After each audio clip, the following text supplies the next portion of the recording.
জাতীয় থেকে আন্তর্জাতিক, প্রান্তিক জনপদ থেকে নগর চারপাশে ঠিক কি ঘটছে এই মুহূর্তে তা নিয়ে আয়োজন এখন চারদিক। আপনার সঙ্গে আছি আমি শারমিন পুতুল। জুলাই গণ অভ্যুত্থানে প্রথম শহীদ আবু সাঈদ হত্যা মামলার বিচার শুরু হয়েছে। আনুষ্ঠানিক অভিযোগ গঠনের মধ্য দিয়ে আন্তর্জাতিক অপরাধ ট্রাইব্যুনাল 2 এই বিচার শুরু হলো। একই সঙ্গে মামলার 30 আসামিকে অব্যাহতির আবেদন খারিজ করা হয়েছে। বুধবার ট্রাইব্যুনাল 2 এর চেয়ারম্যান বিচারপতি নজরুল ইসলাম চৌধুরীর নেতৃত্বাধীন 3 সদস্যের ট্রাইব্যুনাল এই আদেশ দেন। আবু সাঈদ হত্যার ঘটনায় এএসআই আমির হোসেন, বেগম রোকেয়া বিশ্ববিদ্যালয়ের সাবেক প্রক্টর শরীফুল ইসলাম, কনস্টেবল সুজন চন্দ্র রায়, ছাত্রলীগ নেতা ইমরান চৌধুরী, রাফিউল হাসান রাসেল ও আনোয়ার পারভেজকে ট্রাইব্যুনালে হাজির করা হয়েছে। অভিযোগ গঠনের সময় তারা এজলাসে ছিলেন। রংপুরের বেগম রোকেয়া বিশ্ববিদ্যালয়ের সাবেক ভিসি, রংপুরের সাবেক পুলিশ কমিশনার সহ 24 জন পলাতক আসামির বিরুদ্ধে জারি করা হয়েছে গ্রেপ্তারি পরোয়ানা। 2024-এর গণ অভ্যুত্থানে পুলিশের গুলিতে নিহত হন বেগম রোকেয়া বিশ্ববিদ্যালয়ের ইংরেজি বিভাগের শিক্ষার্থী আবু সাঈদ।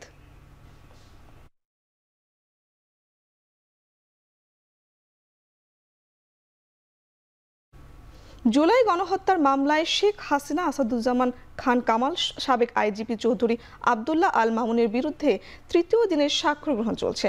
ট্রাইব্যুনালে হাজির করা হয় সাবেক আইজিপি চৌধুরী আবদুল্লাহ আল মামুনকে। বুধবার বিচারপতি গোলাম মুর্তুজা মজুমদারের নেতৃত্বে 3 সদস্যের ট্রাইব্যুনাল 1-এ সাক্ষী দিচ্ছেন বেগম রোকেয়া বিশ্ববিদ্যালয়ের অর্থনীতি বিভাগের এক শিক্ষার্থী। তারপর সাক্ষী দেওয়ার কথা রয়েছে রংপুরের এনটিভির প্রতিনিধি AKM মইনুল ইসলামের। দুজনই সাক্ষী রংপুর আবু সাঈদ হত্যার ঘটনার তুলে ধরবেন। এর আগে 2 দিনে 3 জনের সাক্ষ্য গ্রহণ শেষ হয়েছে। সাক্ষ্য গ্রহণ শেষে শেখ হাসিনা, আসাদুজ্জামান খান কামাল, চৌধুরী আবদুল্লাহ আল মামুনের বিচারের দাবি তারা তুলে ধরেন বিভীষিকাময় দিনগুলোর কথা। গত 10 জুলাই আন্তর্জাতিক অপরাধ ট্রাইব্যুনাল 1 জুলাই আগস্টের মানবতা বিরোধী অপরাধের মামলায় শেখ হাসিনা সহ 3 জনের বিচারের শুরুর আদেশ দিয়েছেন। এ মামলায় শেখ হাসিনা ও আসাদুজ্জামান খান কামাল পলাতক। অন্যদিকে সাবেক আইজিপি মামুন বর্তমানে কারাগারে আটক আছেন। এদিন ট্রাইব্যুনালে আরও হাজির করা হয় তাকে।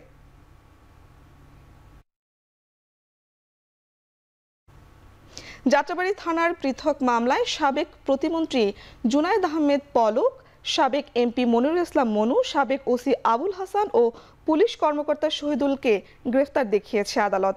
সকালে ঢাকা চিফ মেট্রোপলিটন ম্যাজিস্ট্রেট আদালতে তাদের কারাগার থেকে হাজির করা হয়।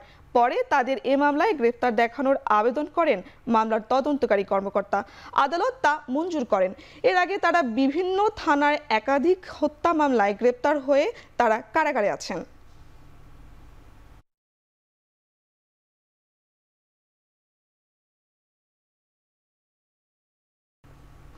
নির্বাচন ছাড়া বিএনপি কোনো কিছুতে বিশ্বাস করে না বলে মন্তব্য করেছেন দলটির মহাসচিব মির্জা ফখরুল ইসলাম আলমগীর। রাজধানীর গুলশানে দলীয় চেয়ারপারসনের রাজনৈতিক কার্যালয়ে সংবাদ সম্মেলনে এ কথা বলেন তিনি। এছাড়া 3 মাসেই সুষ্ঠু নির্বাচন সম্ভব বলেও মনে করেন বিএনপির মহাসচিব। এ সময় দলটির স্থায়ী কমিটির সদস্য সালাউদ্দিন আহমেদ বলেন, জুলাই সনদ স্বাক্ষর করতে প্রস্তুত তার দল। আমাদের রাজনীতির মূল উদ্দেশ্য হচ্ছে একটা নির্বাচনের মধ্য দিয়ে একটা গণতান্ত্রিক ব্যবস্থাতে যাওয়া, এবং আমরা নির্বাচন ছাড়া অন্য কোনো কিছুতে বিশ্বাস করি না। সুতরাং নির্বাচনের যে কার্যক্রম, নির্বাচনের প্রক্রিয়া, এটা সবসময় আমাদের মধ্যে আছে। আলোচনা শেষে যে সমস্ত বিষয়ে ঐকমত্য প্রতিষ্ঠিত হয়েছে সেগুলো সনদ আকারে জুলাই জাতীয় সনদ 2025 এই নামে সেটা সংকলিত করে সকল পক্ষের রাজনৈতিক দল সময়ের স্বাক্ষরের জন্য যখনই প্রদান করা হবে, আমরা আগেই আমাদের বক্তব্য দিয়েছি যে আমরা সেই স্বাক্ষরের জন্য প্রস্তুত আছি। এবং সেটা বাস্তবায়নের প্রক্রিয়া নিয়ে অনেকেই বিভিন্ন রকমের বক্তব্য দিতে পারে, সেগুলো নিয়ে আলোচনা হতে পারে। তবে মাননীয় প্রধান উপদেষ্টা ঘোষণাপত্রের মধ্যে যেটা উল্লেখ করেছেন, এটাই হচ্ছে একমাত্র বৈধ প্রক্রিয়া। জুলাই ঘোষণাপত্র কখন কিভাবে বাস্তবায়ন হবে তা অস্পষ্ট ও অপূর্ণ বলে মনে করেছে জামায়াত। এছাড়া গণঅভ্যুত্থানের টার্নিং পয়েন্ট 9 দফা ও পরবর্তীতে 1 দফা ঘোষণাপত্রে এড়িয়ে যাওয়ার অভিযোগ করেছে দলে জানিয়েছেন জামায়াতের ইসলামীর নায়েবে আমির ডাক্তার আব্দুল্লাহ মোহাম্মদ তাহের। দুপুরে সংবাদ সম্মেলনে এসব প্রতিক্রিয়া জানানো হয়। মাননীয় প্রধান উপদেষ্টার এই ঘোষণাপত্র ছিল একটি অপূর্ণাঙ্গ বিবৃতির মতো। এতে গণমানুষের প্রত্যাশার পরিপূর্ণ প্রতিফলন ঘটেনি। ঘোষণাপত্রে দীর্ঘ লড়াই সংগ্রামের কথা বলা হলেও 1947 সালের আজাদিকে উপেক্ষা করা হয়েছে। এতে পিলখানা হত্যাকাণ্ড, শাপলা হত্যাকাণ্ড, 28 অক্টোবরের হত্যাকাণ্ডের উল্লেখ নেই। জুলাই গণঅভ্যুত্থানে আলিম ওলামা, মাদ্রাসা শিক্ষক ও ছাত্র, প্রবাসী ও অনলাইন অ্যাক্টিভিস্টদের ভূমিকার কথা উল্লেখ নেই, যা ইতিহাসের প্রতি অবিচার ও অবহেলা ছাড়া আর কিছু নয়। ঘোষণা কখন কিভাবে কার্যকর হবে তা উল্লেখ না করে ঘোষণাকে কিছুটা হলেও গুরুত্বহীন করে ফেলা হয়েছে। জুলাই গণঅভ্যুত্থান দিবস উপলক্ষে বিএনপির কেন্দ্রীয় কর্মসূচির অংশ হিসেবে সিলেটে চলছে বিজয় র্যালি। অংশ নিয়েছেন বিপুল নেতাকর্মী। এ নিয়ে আরও বিস্তারিত জানাতে যুক্ত হচ্ছেন সহকর্মী সন্দীপন শুভ। শুভ, জুলাই গণঅভ্যুত্থান দিবসের কর্মসূচি ঘিরে নেতাকর্মীদের উৎসাহ উদ্দীপনা কেমন দেখছেন জানাবেন।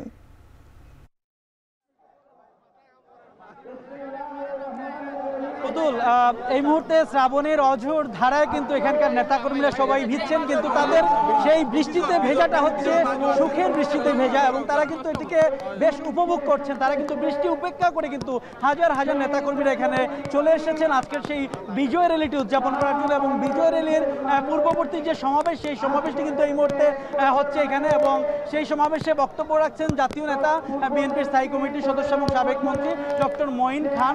তিনি প্রধান অতিথি হিসেবে রয়েছেন, এবং এখানে বিএনপির চেয়ারপারসনের উপদেষ্টা সহ জেলা ও মহানগর বিএনপি নেতৃবৃন্দরা রয়েছেন, এবং বিভিন্ন উপজেলার যে নেতৃবৃন্দ সহ মহানগরের বিভিন্ন ওয়ার্ডের নেতাকর্মীরা এখানে জড়ো হয়েছেন, এবং তাদের কণ্ঠে কিন্তু সেই জুলাইয়ের প্রত্যয়, কারণ জুলাইয়ের সেই বর্ষপূর্তিতে তারা সেই আনন্দ উদযাপন করছেন। এবং এই আনন্দ উদযাপনে এসে তারা আমাদের সাথে কথা বলেছেন। তারা বলছেন যে এই আয়োজনটি জুলাইকে কেন্দ্র করে, জুলাইয়ের বর্ষপূর্তিতে সকল ধরনের বৈষম্য নিপাত গেছে এবং স্বৈরাচার দূর হয়েছে, এবং আর যেন কোনোদিন ফ্যাসিবাদী শাসনের সূচনা না হয়, আর যেন স্বৈরাচার না আসে, তেমনটি তাদের কণ্ঠে কিন্তু প্রত্যয়। এবং আমরা নেতাদের সাথে কথা বলেছিলাম, তারা বলছেন যে আসলে গতকালকে জুলাই সনদটি প্রধান উপদেষ্টা তিনি ঘোষণা করেছেন।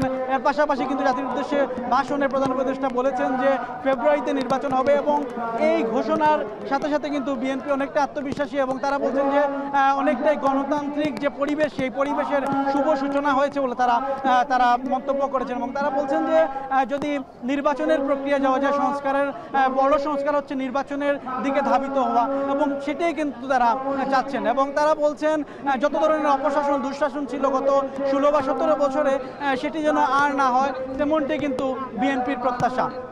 এখানে আমরা দেখতে পাচ্ছি যে প্রায় 1.5 থেকে 2 ঘন্টা আগে আমরা যখন এসেছি, এখানে দেখতে পাচ্ছি যে নেতাকর্মীদের অসংখ্য ঢল ছিল, এবং নেতাকর্মীদের যে একটা উৎসাহ উদ্দীপনা এবং বিজয়কে উদযাপন করার যে একটা তাদের তীব্র বাসনা, সেটি কিন্তু আমরা আজকের এই র্যালিতে দেখতে পেয়েছি। এবং তারা প্রত্যেকে কিন্তু বলছেন যে এই ধরনের বিজয়ের কারণে নতুন একটি বাংলাদেশের উদ্ভব হয়েছে, তাই তারা সকল কিছু আবহাওয়ার প্রতিকূলতাকে রেখেও কিন্তু তারা এখানে এসেছেন। তো একটু পরেই কিন্তু র্যালি শুরু হবে, আমরা হয়তো বিস্তারিত জানতে পারবো। পুতুল, এই ছিল আমার কাছে সিলেটে বিএনপি সমাবেশ থেকে সবশেষ। সিলেট থেকে বিএনপির বিজয় র্যালির সবশেষ জানাচ্ছিলেন সহকর্মী সন্দীপন শুভ। জুলাই ঘোষণাপত্রকে স্বাগত জানিয়েছেন এনসিপি, তবে ঘোষণাপত্রে নতুন সংবিধান ও গণপরিষদকে পাশ কাটানোর সমালোচনা করেছে দলটি। এছাড়া পিলখানা হত্যাকাণ্ড, শাপলা চত্বর হত্যাকাণ্ড, 2018 সালের কোটা সংস্কার আন্দোলন, মোদি বিরোধী আন্দোলন ও ভ্যাট আন্দোলন সহ সুনির্দিষ্ট উল্লেখ করার উচিত ছিল বলেও মনে করছে এনসিপি। দুপুরে রাজধানীর বাংলা মোটরে দলীয় কার্যালয়ে সংবাদ সম্মেলনে এমন প্রতিক্রিয়া জানান দলটির মহাসচিব আক্তার হোসেন।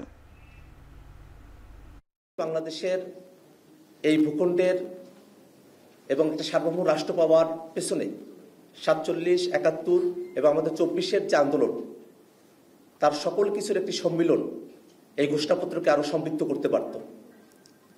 এই ঘোষণাপত্রে শহীদের সংখ্যার ব্যাপারে প্রায় 1000 শব্দবন্ধ ব্যবহার করা হয়েছে, অথচ জাতিসংঘের রিপোর্টে 1400 জন মানুষ এই অভ্যুত্থানের সময়কালে শহীদ হয়েছেন।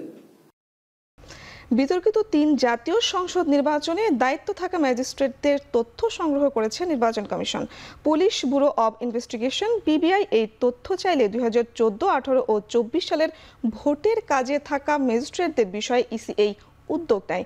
ইসি নির্দেশনায় উপসচিব মনির হোসেন স্বাক্ষরিত এই চিঠি বুধবার সব জেলা প্রশাসক, ঢাকা ও চট্টগ্রাম বিভাগীয় কমিশনারের কাছে পাঠানো হয়। এতে দশম, একাদশ ও দ্বাদশ নির্বাচনে দায়িত্ব পালনকারী ম্যাজিস্ট্রেটদের নাম, ঠিকানা, জাতীয় পরিচয়পত্র, পাসপোর্ট নম্বর ও মোবাইল নম্বর সহ আরও কিছু তথ্য পাঠাতে বলা হয়েছে। গত 24 জুলাই এ সংক্রান্ত তথ্য চায় পিআইবি।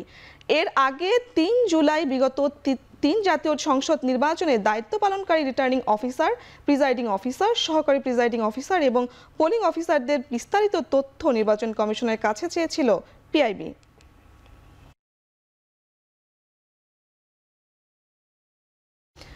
প্রস্তাবিত ঢাকা কেন্দ্রীয় বিশ্ববিদ্যালয়ের প্রজ্ঞাপন জারির দাবিতে সায়েন্স ল্যাব এলাকায় বিক্ষোভ করছে 7 কলেজের শিক্ষার্থীরা। সেখানে আছেন সহকর্মী আসিফ ইকবাল খান। সরাসরি চলে যাচ্ছি সেখানে। আসিফ, কি বলছেন শিক্ষার্থীরা?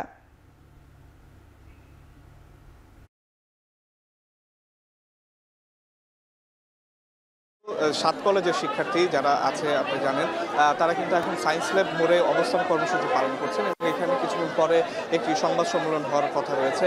আমরা সকাল থেকে দেখছি, অর্থাৎ দুপুর 11টা থেকে তাদের ঘোষিত কর্মসূচিটি শুরু হয়েছিল এবং সেই কর্মসূচিতে আমরা দেখেছি যে ঢাকা কলেজের সামনে থেকে শুরু হয়ে কিন্তু আমরা দেখেছি সায়েন্স ল্যাব হয়ে কিন্তু তারা ইডেন মহিলা কলেজ এবং তার সামনে থেকে ঘুরে এসে কিন্তু ঢাকা কলেজ থেকে এখন কিন্তু তারা আবার সায়েন্স ল্যাব মোড়ে এসে জড়ো হয়েছেন। আসলে তাদের দাবিটি কিন্তু আসলে সহজে, তাদের দাবিটি হলো যে প্রস্তাবিত যে ঢাকা কেন্দ্রীয় বিশ্ববিদ্যালয়ের যে প্রস্তাবনাটি আছে সেই প্রস্তাবনাটি যেন দ্রুত বাস্তবায়ন হয়। তারা বলছেন ইতিমধ্যে তাদের শিক্ষা জীবনে অনেক ক্ষয়ক্ষতির শিকার তারা হয়েছেন।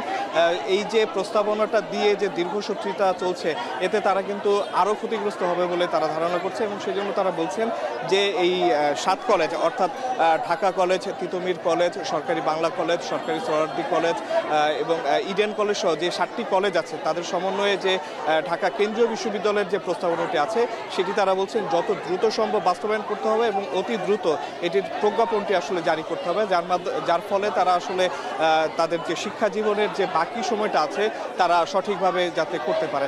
প্রতুল, আপনাকে একটু জানিয়ে রাখি, এই 7টি কলেজ কিন্তু একটি সময়ে ঢাকা বিশ্ববিদ্যালয়ের অধিভুক্ত হয় এবং সেখানে কিন্তু আমরা দেখেছি যে তাদের বিভিন্ন সমস্যার সম্মুখীন তারা হয়।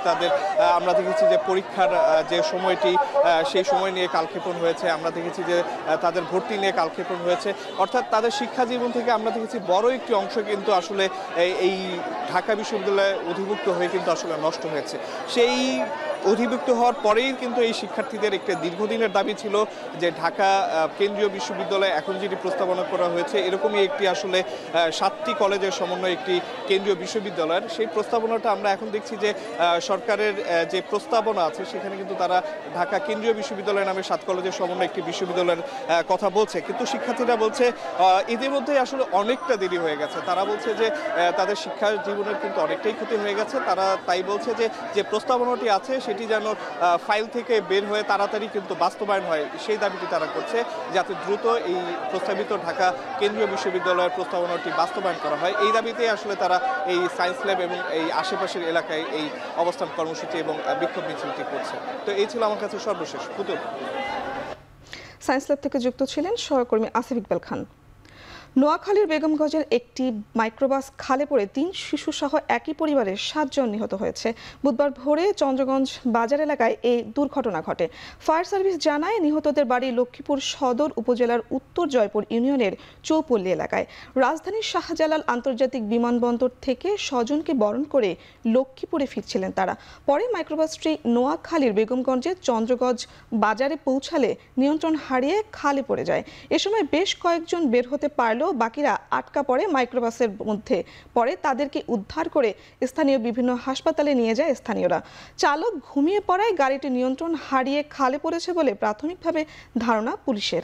মাইক্রোবাসটি উদ্ধার করে চন্দ্রগঞ্জ হাইওয়ে থানায় পুলিশ নিয়ে গেছেন।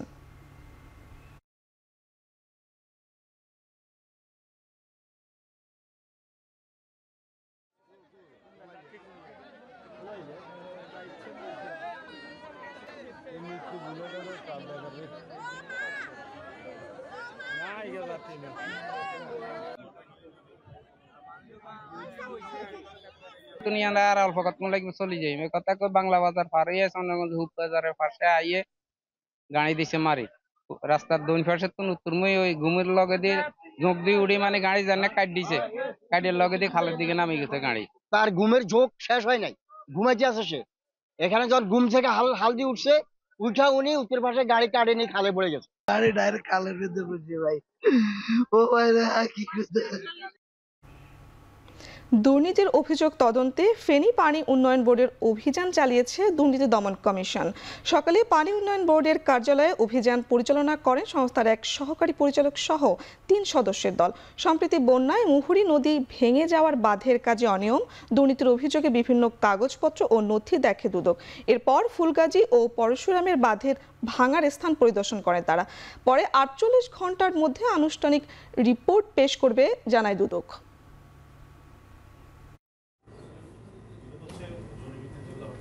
ফেনীতে মুহুরী, মহুয়া, সেলুরিয়া নদী বাঁধ নির্মাণ অনিয়মিত দুর্নীতির প্রেক্ষাপট আজকে এখানে অভিযান পরিচালনা করার জন্য আমাদের নির্দেশ দেওয়া হয়েছে। তার প্রেক্ষিতে আমরা নোয়াখালী সমন্বিত জেলাগাজর দুদক অফিস থেকে এখানে আমরা 2 সদস্যের 3 সদস্যের একটা টিম আমরা এখানে অভিযান পরিচালনা করি সকাল থেকে। কাজটা অগ্রগতি কেমন এবং এর প্রেক্ষাপটে কোনো অনিয়ম হয়েছে কিনা, তো তার বেসিসের উপর বেস করে আমরা আমাদের 48 ঘন্টার ভিতরে একটা প্রতিবেদন দাখিল করব কমিশন বরাবর।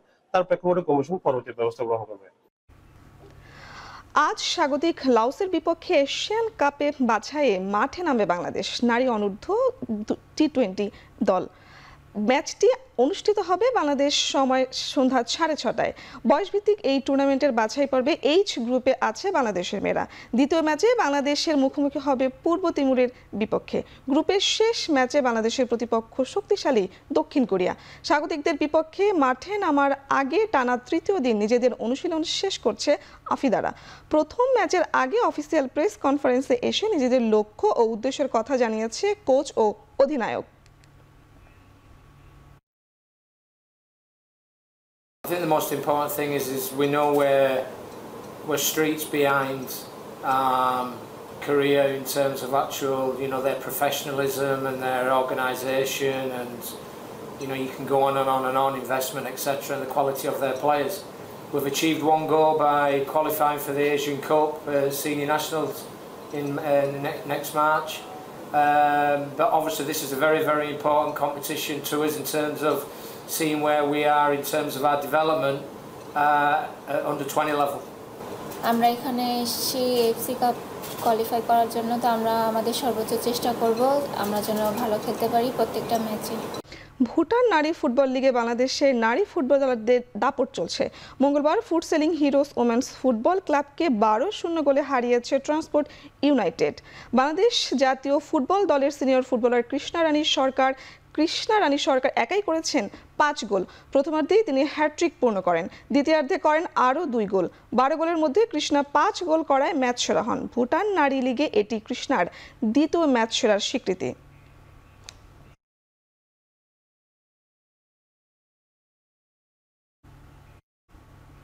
শেষ করছে এখন চারদিক। এতক্ষণ সাথে থাকার জন্য ধন্যবাদ।